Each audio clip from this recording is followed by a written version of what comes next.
En la mañana de hoy se dio a conocer lo que es el parte epidemiológico de la provincia de Corrientes con cifras, 169 casos nuevos, capital sigue encabezando en total al día de la fecha con la cantidad de casos activos 573. A mí no deja de sorprenderme porque dentro de los casos, luego de lo que es Corrientes Capital, el municipio que le sigue a Corrientes Capital es Mocoretá.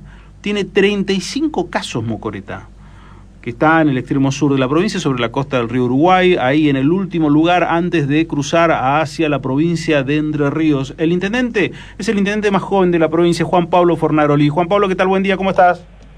Daniel, buen día, buen domingo para ustedes. Bien, gracias por atendernos. ¿Qué está pasando en Mocoretá? Este es un brote, ¿cómo lo analizan ustedes esto que está ocurriendo allí con los casos de coronavirus? Bueno, sin duda estamos ante la presencia de nuestro mayor brote en lo que van de estos 9 meses de pandemia, ¿no? Por suerte, este brote, podríamos decir, en el día de ayer hemos terminado de cerrar el circuito del virus, como se dice comúnmente, hisopando a todos los contactos estrechos y contactos de contacto que van apareciendo a medida que van sucediendo, van apareciendo casos nuevos dentro de este mismo árbol epidemiológico, pero a su vez ya comenzaron ahora a dar positivos los mismos convivientes, ¿no? De los grupos familiares que se encontraban aislados, que siempre consideramos que está dentro de lo posible, de lo lógico, y de ahí el brote que teníamos. En realidad hoy teníamos, hasta ayer teníamos 39 casos, hoy se dieron de baja 4 casos que estaban activos, así que quedamos con 35, ya todos de un mismo árbol epidemiológico. La verdad que fue un árbol epidemiológico que nos sorprendió por la cantidad de casos que generó, personas con muchos contactos, a su vez sociales, entonces bueno, eso fue generando una mayor red de contagios, pero sin duda que también está muy asociado a nuestra vinculación constante con la ciudad de Chajarí, Entre Ríos. Tal vez sea repetitivo en esto que siempre lo digo, pero todos nuestros últimos casos tienen como nexo Chajarí. Ya para nosotros no es un peligro Buenos Aires, no es un peligro, no sé, Rosario, Córdoba, sino que es la ciudad de Chajarí, por la postura que se tiene en la ciudad de Chajarí, la postura del Estado provincial, pero también de la sociedad.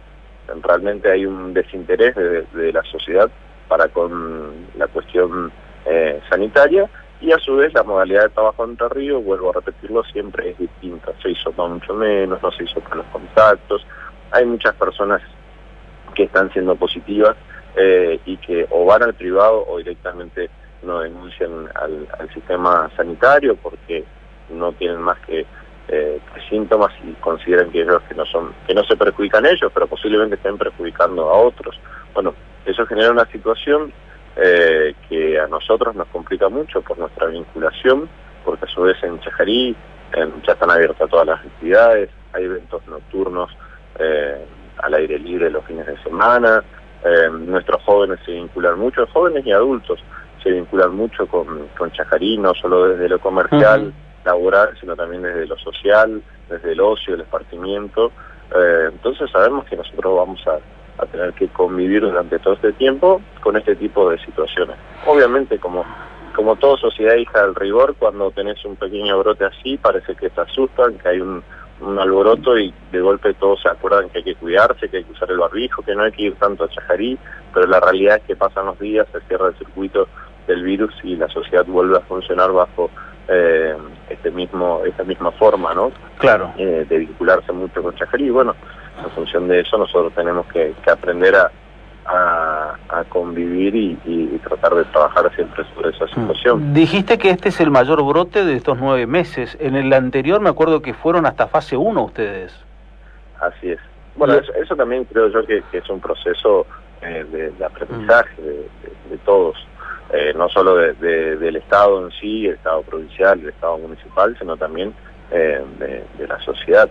Creo que oscilamos mucho entre el aprender a convivir y el tratar de evitar este tipo de situaciones, de brotes. En tanto y en cuanto hemos aprendido que en tanto y en cuanto las trazabilidades o los árboles de contacto, las redes de contacto estén definidas, en tanto y en cuando nosotros podamos trabajar sobre la situación epidemiológica, no hay mayores motivos para cambiar de fase, retroceder. El problema está cuando no podamos trabajar sobre ello, en donde uno necesita hacer un bloqueo para poder hacer esta definición de este concepto que tanto se habla, que es la trazabilidad. O sea que hoy por hoy ustedes no retrocederían de fase. No, al momento no consideramos que sea necesario, insisto, esto es casi que un día a día, ¿no? No quiere decir que el miércoles, jueves, viernes nos estemos reanalizando nuestra situación epidemiológica, pero en tanto y en cuanto, lo mismo, se pueda trabajar sobre las redes de contactos, consideramos que no están dadas las condiciones para retroceder de fase, porque también es necesario entender que todo retroceso de fase o toda decisión que se tome desde el Estado tiene que estar legitimada por el comportamiento de la sociedad. De nada sirve que nosotros retrocedamos de fase si no va a haber un cumplimiento real de parte de la sociedad. Pues en ese caso la medida no tendría el sentido que se busca, que es bajar la movilidad, hacer un bloqueo y que la gente trate de tener el menor contacto posible con otras personas. Sobre todo considerando que nosotros en Mocoretá tenemos una situación en donde podríamos la administración cerrar, pero imagínense que en la administración, sobre todo la parte de la administración central, no trabajan más de 20 personas, es decir, el bloqueo sería menor.